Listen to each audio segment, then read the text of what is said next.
মনীষীদের, পৃথিবীর শ্রেষ্ঠ মানুষদের তালিকা করে একটি বই লিখেছেন। নিজে খ্রিস্টান, কিন্তু সর্বপ্রথম যে মহামানবের নামটি লিখেছেন তিনি হচ্ছে জনাব মুহাম্মদ রাসূলুল্লাহ।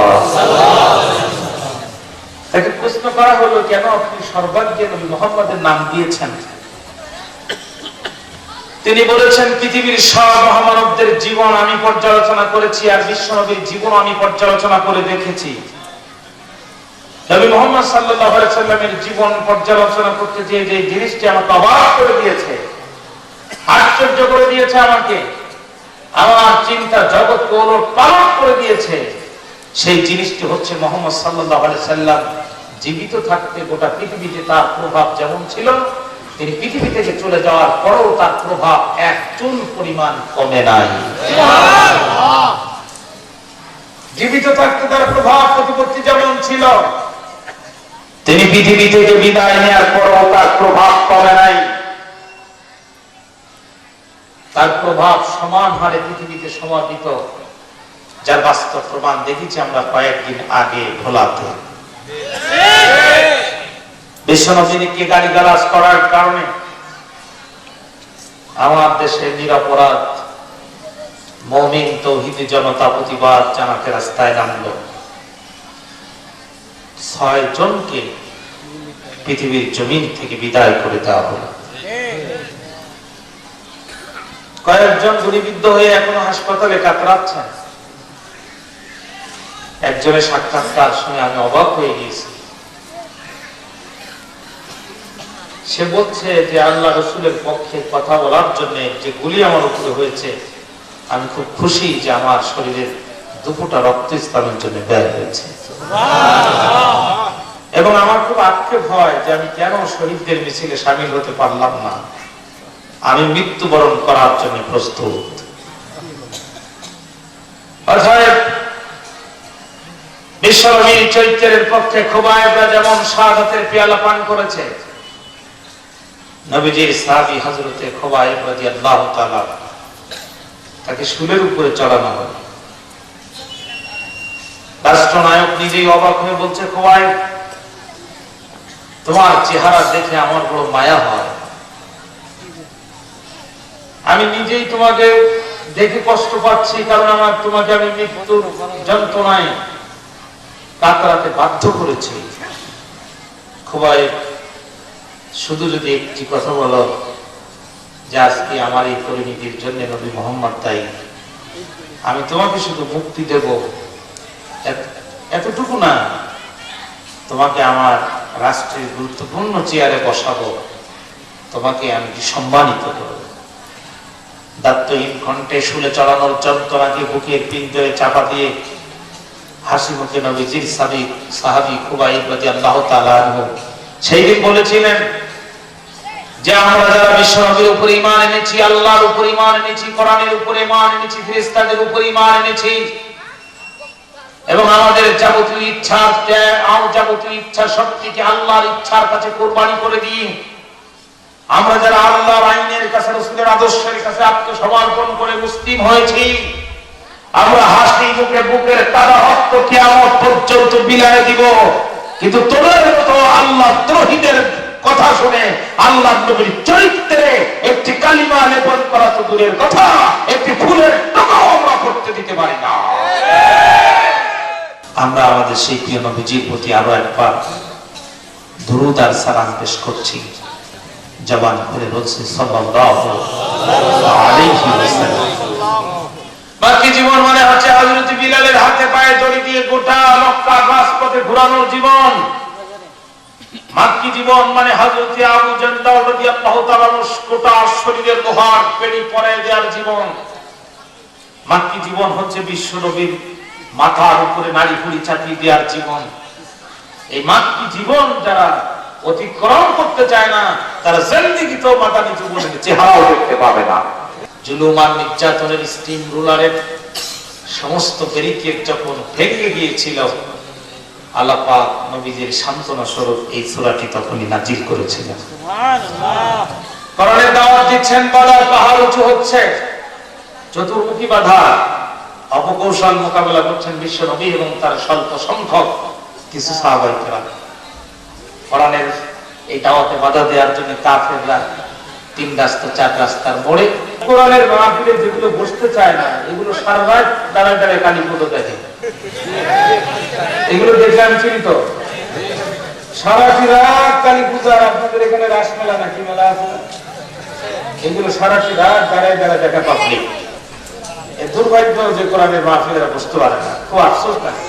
3 রাস্তার মোড়ে 4 রাস্তার মোড়ে সুরকার, গীতিকার, কণ্ঠ ভেসে আসছে যার, এদেরকে দিয়ে বাপদাদার অতীত, বাপদাদার পূর্বপুরুষের কিচ্ছা কাহিনী মানুষকে শোনাচ্ছে। উদ্দেশ্য মানুষ যেন কোরআন না শোনে। বিশ্বনবী সাহাবায়ে কেরামরা এসে বলছে, ইয়া রাসূলুল্লাহ, ওদের পূর্বপুরুষের যদি গৌরব উজ্জ্বল ইতিহাস থাকে, নিঃসন্দেহে আমাদেরও আছে, সেটা আরো গৌরব উজ্জ্বল। অতএব আপনি নবী আমাদেরকে গল্প করে শোনাবেন, আমরা সাহাবীরা আপনার চতুর্দিকে বসে গল্প শুনবো।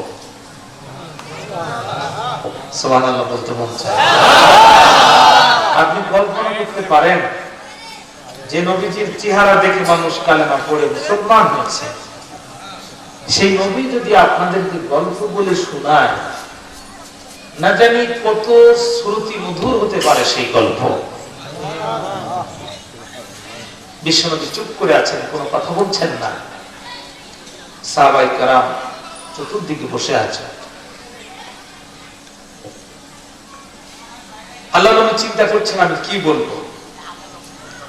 আল্লাহ রাব্বুল আলামিন ডাক দিয়ে বললেন, জিবরাইল,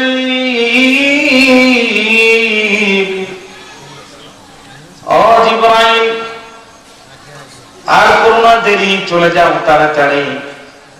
ওরা আমার নবীর কণ্ঠে, আমার নবীর সাহাবীরা আমার নবীর পবিত্র জবান নিঃসৃত গল্প শুনতে চায়। নাহনু নাকুসু আলাইকা আহসানাল কসাস, আমি আল্লাহ এখন আমার নবীর উপরে পৃথিবীর শ্রেষ্ঠ গল্পটা নাজিল করতে চাই।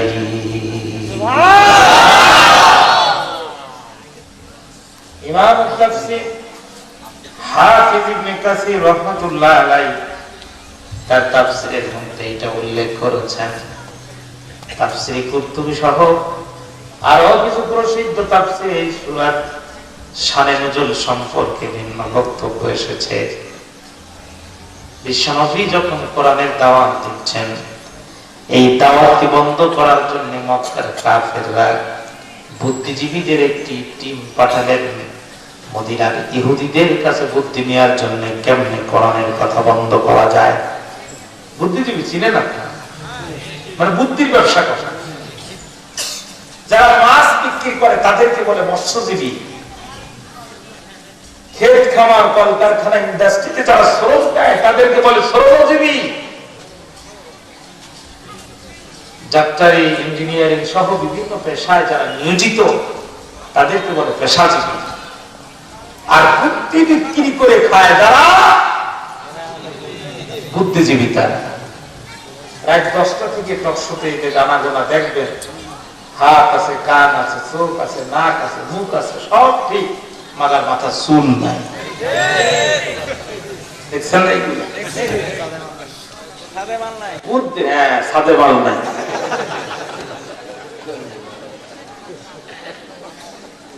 আমাদের আঞ্চলিক ভাষায় একটা কথা আছে, সাদে মাল নাই বাম্পার লোড। বুদ্ধির গিরা আটকে আটকে উপরে চাঁদনি ফর্সা হয়ে গেছে। ডাকগুলো দেখলে এগুলো মাথা না ফুটবল খেলার মাঠ বোঝা যায় না। বুদ্ধিজীবী হওয়া ভালো যদি সেই বুদ্ধির ভিতরে কোরআন থাকে, হাদিস থাকে, ঠিক কিনা বলো? যে বুদ্ধির ভিতরে কোরআন নাই, হাদিস নাই, ওই বুদ্ধিজীবীদের বুদ্ধি আর ফেরাউনের স্বরাষ্ট্রমন্ত্রী হামানের বুদ্ধির মধ্যে কোনো পার্থক্য নাই। সাবধান, যাদের মাথায় কোরআন নাই, হাদিস নাই, এদের মাথা থেকে বুদ্ধি তো নিবেন, ফেরাউনের মতো ডুবে মরবেন। যাদের মাথায় কোরআন নাই, হাদিস নাই, এদের বুদ্ধি যারা নিয়েছে, আজ হোক কাল হোক, তাদেরকে ডুবে মরা ছাড়া বিকল্প রাস্তা সামনে খোলা থাকবে না। বুদ্ধিজীবীদের দল পাঠানো হলো মদিনার ইহুদিদের কাছে, যে বলছে আমাদের বাসা। কয় কি হয়েছে? আমাদের ঘরের সন্তান মুহাম্মদ বলেন সাল্লাল্লাহু আলাইহি ওয়াসাল্লাম, তার উপরে নাকি নবুয়াত এসেছে, সে নাকি নবী হয়ে গেছে। আমাদের ঘরের ছেলেরা তার কাছে যে হাতে হাত রেখে কালেমা পড়ে মুসলমান হচ্ছে। নতুন দিন প্রতিষ্ঠার যে মিশন সে শুরু করেছে, আমাদের ছেলেরা সেই মিছিলে সামিল হচ্ছে। সূর্যের সামনে উত্তপ্ত বালুর উপরে চিৎ করে শুয়ে বুকের পরে পাথর চাপা দিয়েও দিন থেকে তাদেরকে দূরে রাখা যাচ্ছে না। এই অবস্থা যদি চলতে থাকে, আগামীতে আমাদের হাতে নেতৃত্ব কর্তৃত্ব থাকবে না। অর্থাৎ তোমরা আমাদের বুদ্ধি দাও, কেমনে এই মিশনকে আমরা বন্ধ করে দিতে পারি। ইহুদিরা বলছে সে যদি আল্লাহর নবী হয় তাহলে তোমরাও ধারে পাশে যেও না, আর আমাদের কাছে বুদ্ধি সেই আমাদের তো বিপদে ফেলো না। কারণ ওটা পিডিবি লাইনের বিদ্যুৎ, পল্লী বিদ্যুৎ দিয়ে ওর সাথে টক্কর দিও না, জানাজার ইমাম খুঁজে পাবা না। শত শত লাইন গোটা পৃথিবীর চতুর্দিকে ছড়িয়ে পড়েছে, ওই সুইচ অফ করতেও পারবা না, ওই আলো থেকে পৃথিবীর মানুষকে বঞ্চিত করতেও পারবা না। তবে হ্যাঁ, সে নবী কি নবী না, আমরা ছোট্ট একটা ট্যাবলেট দেই, একবারে এজিথ্রোমাইসিন গ্রুপের এই ট্যাবলেটটা নিয়ে একটু পরীক্ষা করে দেখতে পারো সে আসলে আল্লাহর নবী কি নবী না। তোমরা তার কাছে যে জিজ্ঞাসা করবা, বনি ইসরাইল বাস করত ফিলিস্তিনে, চিল্লায় বলেন কোথায়? তদানীন্তন সময় ফিলিস্তিন থেকে মিশরে ঘোড়া কিংবা উটের পিঠে চলে রওনা দিয়ে আসতে তাফসীরগুলোতে এসেছে সময় লাগতো 30 দিন। এখন বিমানে 6 ঘন্টার মতো লাগে বর্ডার রাস্তা। কবে কখন কোন ঘটনার প্রেক্ষিতে ফিলিস্তিন থেকে হিজরত করে বনি ইসরাইল মিশরে বসবাস করা শুরু করলো, সে যদি আল্লাহর নবী না হয় এটা তার পক্ষে বলা সম্ভব নয়। তার কারণ আজকে আমরা যখন সূরা ইউসুফ নিয়ে আলোচনা করতে বসেছি, এই ঘটনা প্রবাহ এখান থেকে 1 নয় 2 নয় 7000 বছর আগের কথা। কোরআন নাযিল হয়েছে আল্লাহর নবীর উপরে আরো 5500 বছর আগে, 1000 বছর আগে। তার মানে বিশ্ব নবীর সময় থেকে ইউসুফ আলাইহিস সালামের সময়ের ব্যবধান ছিল কমসে কম 5500 বছর। সুবহানাল্লাহ বলতে বলছেন 5500 বছর। সে যদি আল্লাহর নবী না হয় এটা বলা তার পক্ষে সম্ভব না। ওরা তো বলছে ঠিক আছে, এটাই যথেষ্ট। মক্কাতে আসলেন গণ্যমান্য ব্যক্তিবর্গ, দেশের সুধী সমাজ, সাংবাদিক, কলামিস্ট, জার্নালিস্ট সব এক জায়গায় করলো, বিশ্ব নবীকে এক জায়গায় করলো। মুহাম্মদ তুমি তো আল্লাহর নবী। জি না সাক্কাফি, কোনো সন্দেহ নাই। তুমি বলো তো দেখি বনি ইসরাইল কিভাবে ফিলিস্তিন থেকে হিজরত করে মিশরে আসলো? আল্লাহর নবী চুপ করে আছে। রব্বুল আলামিন ডাক দিয়ে বলেন, জিবরাইল, ও জিবরাইল, আর করোনা দেরি, চলে যাও তাড়াতাড়ি। মক্কার কাফেররা জনসমবেত মানুষের সামনে বৈঠক থেকে মিটিং করে আমার নবীর কাছে প্রশ্ন করে আমার নবীকে অপমান করতে চায়। আমার নবীর পক্ষে স্বয়ং আমি আল্লাহ নিজেই প্রশ্নের জবাব দিতে চাই। আমি আল্লাহ নবীর পক্ষে প্রশ্নের জবাব দিতে চাই। আমার দিকে কি আপনাদের মনোযোগ আছে?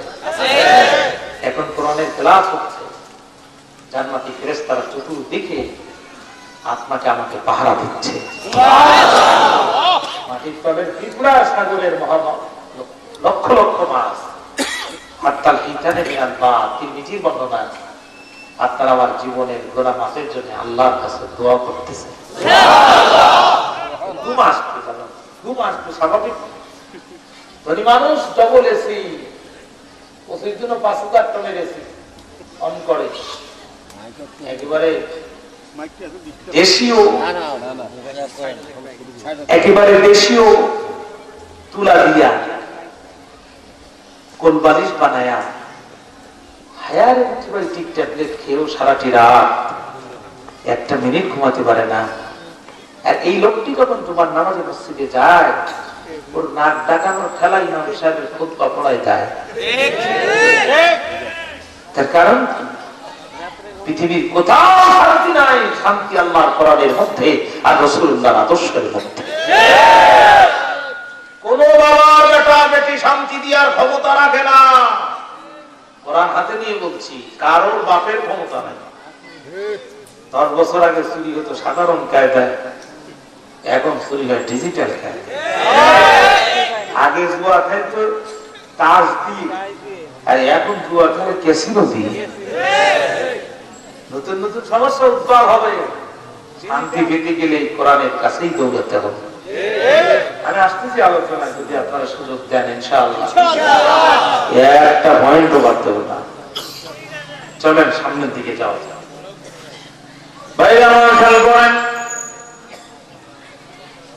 সমবেত জনতার সামনে আল্লাহ নবী বসে আছেন। হযরত জিবরাইল সূরা ইউসুফ নিয়ে নাজিল হয়ে গেলেন। বিশ্বনবীর কানে কানে সূরা ইউসুফ বলতেছেন, আর সুরের লাহরি দিয়ে জান্নাতি নবী উপস্থিত সমবেত জনতার সামনে সূরা ইউসুফের তেলাওয়াত করতেছেন। আরবি ভাষা যাদের জ্ঞান আছে, নাহু, সরফ, বালাগাত, ফাসাহাত, মানতিক যারা বুঝেন, সূরা ইউসুফের মধ্যে কি অপূর্ব ভাষার সমূহ আল্লাহ তাআলা ব্যবহার করেছেন। ভাষার লালিত্যপূর্ণ গাঁথনি দিয়ে আল্লাহ নবী যখন সূরা ইউসুফের তেলাওয়াত করছেন, আল্লামা বাইহাকি আদ-দালাইল নামক গ্রন্থে লিখতেছেন, আল্লাহ নবীর কণ্ঠে যখন সূরা ইউসুফ সবাই শুনল, মন্ত্রমুগ্ধের মতো গোটা পরিবেশ ঠান্ডা হয়ে গেল। এখানেই শেষ নয়, এখানেই শেষ নয়। বিশ্বনবী ইহুদিদের এই প্রশ্নের জবাব দিতে পারে কিনা এইটা পরীক্ষা করার জন্য ইহুদিরা একটা টিম গোপনে সেখানে প্রেরণ করেছিলেন। ইহুদিদের এই টিমের একটি অংশ আল্লাহ নবীর কণ্ঠে সূরা ইউসুফের বর্ণনা শুনে সমবেত জনতার সামনে জায়গায় দাঁড়িয়ে ধর্মের মুখে লাথি মেরে বিশ্বনবীর হাতে হাত দিয়ে কালেমা পড়ে ইসলাম গ্রহণ করল। নির্যাতন ইস্তিমরুলার যখন চলছে, আল্লাহ পাক তখন ডাক দিয়ে বলে, নবী স্মরণ করেন, ঘাবড়াবেন না, ভীত সন্ত্রস্ত হবেন না, ও নবী ভয় পাবেন না। এর চেয়ে কঠিন কঠিন সক্রান্ত মোকাবেলা করেই আমার নবীরা আমার জমিয়ে দিনের পতাকা উঁচু করে ধরেছে। বাধা না আসলে মজা হবে না, ও নবী বাধা না আসলে মজা পাবেন না। অতএব আপনি ঘাবড়াবেন না, চিন্তিত হবেন না। চৈত্র মাসের প্রখর রোদে জমিন চৌচির হয়ে যায়, আর শ্রাবণের বৃষ্টি যখন সেই জমিনের উপরে পড়ে, তখন জমিনটি ফসলের জন্য উর্বর হয়ে যায়। অনুরূপ ভাবে কোরআনের সৈনিকদের বুকের তাজা রক্ত যখন জমিনে ঝরবে, বোঝা যাবে আল্লাহর কোরআনের পার্লামেন্টের জন্য এই জমিন প্রস্তুত হচ্ছে। আল্লাহ বলেন, নবী খেয়াল করেন, إذ قال يوسف لأبيه يا أبت إني رأيت 11 كوكبا والشمس والقمر رأيتهم لي ساجدين قال يا بني لا تقصص رؤياك على إخوتك فيكيدوا لك كيدا إن الشيطان للإنسان عدو مبين وكذلك يجتبيك ربك ويعلمك من تأويل الأحاديث ويتم نعمته عليك وعلى آل يعقوب كما أتمها على أبويك من قبل إبراهيم وإسحاق إن ربك عليم حكيم. لقد كان في يوسف وإخوته آيات للسائلين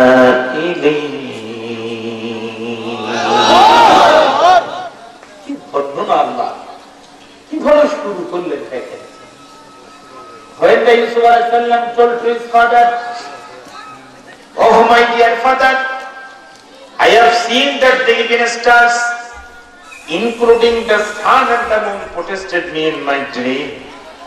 বাবা গো, আমি স্বপ্নে দেখেছি 11টি নক্ষত্র, চন্দ্র এবং সূর্য আমাকে সিজদা দিচ্ছে। আল্লাহু আকবার। সবার আকর্ষণ ভরে গেছে, চন্দ্র সূর্য সিজদা দিচ্ছে। সুবহানাল্লাহ বললেন। তার বাবা আল্লাহর নবী, আমি তো সংক্ষেপে সামনে আগাচ্ছি। তার বাবা আল্লাহর নবী, তার বাবা আল্লাহর নবী, তার বাবা আল্লাহর নবী, তিনি কোনো কথা না বলে সর্বপ্রথম বললেন, লা তাসুসুইয়াকা, দেখেছো যাহা ভাইদের সাথে বলবে না তাহা, কারণ তুমি যদি বলে দাও ফাইয়া কি দুলাকা কায়দা, তারা তোমার বিরুদ্ধে চক্রান্ত করবে। মানুষের স্বভাব হলো কেউ যদি আগায় সবাই করে তারে পিছানোর চেষ্টা করে। সুতরাং তুমি যতই সুশিক্ষিত হও, দেশপ্রেমী হও না কেন, তুমি যতই ভালো হও না কেন, যখনই দেখবে সে আমার প্রতিদ্বন্দ্বী, তখন তোমার টানে নামানোর চেষ্টা করবে। অতএব বাবা, এই খবর কারোর কাছে বলা যাবে না। কিন্তু আমাদের আঞ্চলিক ভাষায় একটা কথা আছে, দেয়ালেরও কান আছে। আঞ্চলিক ভাষায় একটা কথা আছে, দেয়ালেরও কান আছে। পিতা এবং পুত্রের এই কথোপকথন চলতেছিল যখন ইউসুফ আলাইহিস সালামের মেজ ভাইয়ের স্ত্রী, তার মানে সম্পর্কে ইউসুফ আলাইহিস সালামের ভাবি দূর থেকে এটা শুনে ফেলেছিল। তখন ভাইরা অক্লান্ত পরিশ্রম করে বাড়িতে আসলো, যখন বিশ্বের সেরা গোয়েন্দা রিপোর্ট লাগিয়ে দিয়েছে, তখন তোমাদের বাবা তো ইউসুফ ছাড়া কিছুই বুঝে না। এরপরে ঘটে গেছে একটা নতুন ঘটনা, সেই সম্পর্কে তোমরা কোনো খবর রাখো না। আহাদা আশারা কাউকাবা, 11টি নক্ষত্র তারে সিজদা দেয়। শুধু কি তাই, ওয়াশ-শামস ওয়াল কমারা, চন্দ্র সিজদা দেয়, সূর্য সিজদা দেয়। অতএব ইউসুফ বাদে তোমরা কিন্তু 11 ভাই, সামনে যে দিন আসতেছে তোমাদের রক্ষা নাই। 10 ভাই বুঝে গেল আমাদের লিডার হবে ইউসুফ। কাল বিলম্ব করা যাবে না, দ্রুত মিটিং ডাকো, বৈঠকে বসো। সমস্ত কর্মবাদ দিয়া 10 ভাই মিটিং এ বসে গেল। কি ব্যাপার? আমরা এখন সিদ্ধান্ত নেব ইউসুফের বিরুদ্ধে। এই পয়েন্টটা আমি আপনাদের কাছে জানতে চাই। ইউসুফ আলাইহিস সালামের ভাইয়েরা সিদ্ধান্ত নেওয়ার জন্য মিটিং এর আহ্বান করেছে। গোয়েন্দা রিপোর্ট পাওয়ার আগে না গোয়েন্দা রিপোর্ট পাওয়ার পরে? আর জোরে বলে পরে। আজকে গোটা পৃথিবীতে আলেমদের বিরুদ্ধে সিদ্ধান্ত নেওয়া হচ্ছে, এটাও গোয়েন্দা রিপোর্ট পাওয়ার পরে। খবর আছে তাদের কাছে। এদেশে বড় বড় নেতা প্রতিদিন পত্রিকায় 2 কলম 3 কলম 4 কলম করে হেডিং পায়। পত্রিকার প্রথম পাতায় শেষের পাতায় তাদের ছবি থাকে। দিনাজপুরে সমাবেশের আহ্বান করলে গাড়ি দিতে হয়, 500 টাকা দিতে হয় পকেটে। এরপরে গ্রামের মধ্যে ট্রাক বাস ঢুকাতে হয়, তারপরে বিরিয়ানির প্যাকেট দুপুরে দিতে হয়। 750 লোক হয়, শেষে 57 জন খুঁজে পাওয়া যায়। অক্ষান্তরে মাহফিলের আয়োজন করলে টাকা দেয়া লাগে না, পয়সা দেয়া লাগে না। একটা সিরা পোস্টার আর ভাঙ্গা মাইকের আওয়াজ শুনে জনপদের প্রত্যন্ত অঞ্চল থেকে শত শত মানুষ সারাটা দিন অক্লান্ত পরিশ্রম করে, আর রাতের বেলা কোরআন শোনার জন্য তারা একত্রিত হয়ে যায়। অতএব এইভাবে যদি চলতে থাকে, এদেশের বক্তারা বক্তৃতা করে কোরআন দিয়ে, শ্রোতারা নারায়ে তাকবীর বলে, লিল্লাহি তাকবীর বলে, আবার চোখের পানি ফেলে কাঁদে। আগামীতে ইসলামী সমাজ কেমনে কায়েম হবে, এর পক্ষে তারা ঠিক ঠিক বলে স্লোগান দেয়। অতএব যদি এইভাবে চলতে থাকে, আগামীর পৃথিবী কোরআনের পৃথিবী, আগামীর সমাজ ইসলামের সমাজ, আর এই বক্তাদের মোল্লাদের হাতে আগামীর নেতৃত্ব কর্তৃত্ব চলে আসবে। অতএব ইউসুফ আলাইহিস সালাম বিপদে পড়েছিল, গোয়েন্দা রিপোর্ট পাওয়ার পরে আজও আলেমরা বিপদে পড়েছে গোয়েন্দা রিপোর্ট পাওয়ার পরে। ভাইয়েরা মিটিং এ বসে গেল, কি সিদ্ধান্ত সেই মিটিং এ নিয়েছিল আমার আল্লাহ বলছেন। এখন কারোর বিরুদ্ধে যদি সিদ্ধান্ত নিতে হয় অবশ্যই তো তার অপরাধ থাকা লাগবে, ঠিক কিনা বলেন? ওরা যখন এক টেবিলে ইউসুফ আলাইহিস সালামের বিরুদ্ধে সিদ্ধান্ত নেওয়ার জন্য বসেছে, তখন ওরা বুঝতে পারলো ইউসুফের বিরুদ্ধে কোনো অপরাধ নাই, ইউসুফের বিরুদ্ধে টেন্ডারবাজির অপরাধ নাই, চাঁদাবাজির অপরাধ নাই। কথা বলেন না কেন? ইউসুফের বিরুদ্ধে ক্যাসিনো ব্যবসার অপরাধ নয়, ইউসুফ রাস্তাঘাটের ব্রিজের টাকা দুর্নীতি করে খায় নাই, ইউসুফের বাড়ির মধ্যে 500 কোটি টাকাও র্যাবের অভিযানে ধরা পড়ে নাই, ইউসুফ রাস্তা খায় নাই, ব্রিজ খায় নাই, কালভার্ট খায় নাই, ক্যাসিনো জুয়ার ব্যবসা করে নাই। একটা বালিশ দুর্নীতিতে ৭৮,০০০ টাকা একটা বালিশের দাম, একটা পদ্মার দাম ১,২২,০০০ টাকা। অর্থাৎ ইউসুফের বিরুদ্ধে ধরনের কোন অভিযোগ নাই। তাহলে তার বিরুদ্ধে তার মতো পুত পবিত্র চরিত্রের মানুষের বিরুদ্ধে আমরা সিদ্ধান্ত নেব কেমন করে? কিছু ভাইরা বলে উঠলো অবশ্যই ইউসুফের অপরাধ আছে। সে অপরাধটি কি? আল্লাহ কোরআন বলছে ইয ক্বালু লা ইউসুফু ওয়া আখুহু আহাব্বু ইলা আবিনা মিন্না। ইউসুফের বিরুদ্ধে একটি অপরাধ, সেটি হচ্ছে নিঃসন্দেহে ইউসুফ এবং তার ভাই আমাদের বাবার কাছে আমাদের থেকে অধিক জনপ্রিয়। ইউসুফ এবং তার ভাই আমাদের চেয়ে বাবার কাছে সর্বাধিক প্রিয়। তাহলে বুঝে গেল ইউসুফ আলাইহিস সালামের অপরাধ হচ্ছে তার বাবার কাছে জনপ্রিয়তা, ঠিক কিনা? তাহলে অতিরিক্ত জনপ্রিয়তাটাও কারোর কাছে অপরাধ। এদেশের